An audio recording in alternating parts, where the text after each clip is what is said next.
Thank you very much. As a young teenager, I learned a lot of life lessons from those old cowboys. Life lessons that I feel like I need to pass on. Like the lesson I learned about gratitude. I learned it was the greatest virtue. I saw it in my parents. I saw it in those old cowboys. But I remember when I really saw it in my Uncle Jack, and it became one of the most powerful lessons in my young life. I tagged along as he went inside and howdied to the nurse. My Uncle Jack was visiting Ernest, an old friend who'd gotten worse. I'd come to see him every week, and it was not an easy ride. Didn't spend his time just visiting and wheeling his chair outside. I guess it'd been a year for Ernest at the Red Rose Nursing Home, staring glazed through his window pane at the hills he used to roam. I watched my uncle talk and laugh while Ernest he just sat and stared. And I wondered about the bond they had and good times they must have shared.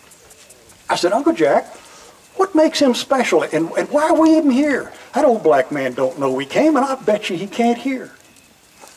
Well, that did not go over well as he motioned I should go. Said, son, he probably hears about like you. There's just no way to let us know. Then outside the empty hall with a tear there in his eye, told me how he came to know him, the old times of days gone by. He said, seems like I was about your age, 15, and thought I was grown. Took a job pushing horses, left home and was on my own. $30 is what it paid to get 16 horses through from Lubbock to Bandera in the fall of '32. Now that's 300 miles of rough, hard land. A job that few would try, riding hard to beat the winter with a real good chance to die. Now, a boy learns fast when tested and holds his final card, and I learned quick that nothing's fair and life's lessons can be real hard. See, I almost drowned in Indian Creek when the weather turned real bad. I got bushwhacked outside Bandera, lost everything I had. That began the hard, cold winter. I almost starved and froze.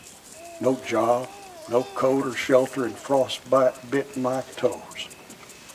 That old man in yonder found me, eating lean on thrown-out scraps, and living under an old hay tarp staked down with rotten straps. Well, boy, he said, don't you have a coat? And them boots, they're worn plumb through. Come home with me and get some supper, and we'll see what we can do. He rummaged through a trunk he had and found a coat he packed away. He said, I had a boy once about your size. Son, you need a place to stay. Then he drew some water from my hands that were raw and cracked clean through.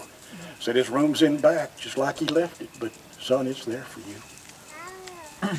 Then he rubbed in salve to soothe my hurt and sat down at the kitchen bar. He said, I lost my boy a few years back. He was a hero in the war. Oh, it hit me hard and made me wonder how he could be so kind and mild. How do you keep from being bitter when you've mourned and lost a child? But Ernest got me through those hard times, kept me fed till winter's end. He helped me do some growing up and became a faithful friend. He opened up his heart of gold as a place for me to stay. And we found we had so much in common and talked the hours away. But with coming spring, I left for home, and my story there was told. Ma hugged me tight and gently asked, son, did you thank that kind old soul? A sudden jolt rocked my thoughts. Well, no, not in so many words. I mean, I think I kind of sort of said it, but I don't know just what he heard. Oh, son, we've taught you better, she sighed in sad dismay.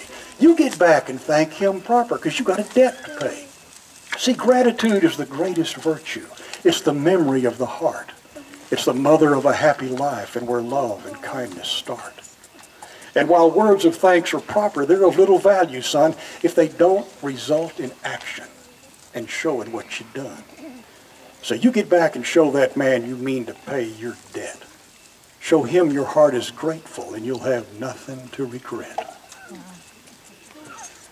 My uncle's eyes were misty now as fleeting memories fled. His leathered hand kind of squeezed my shoulders. He quietly said, so you ask me why he's special. You ask me why I come. Well, son, I guess I'm still saying thank you for all that old man's done.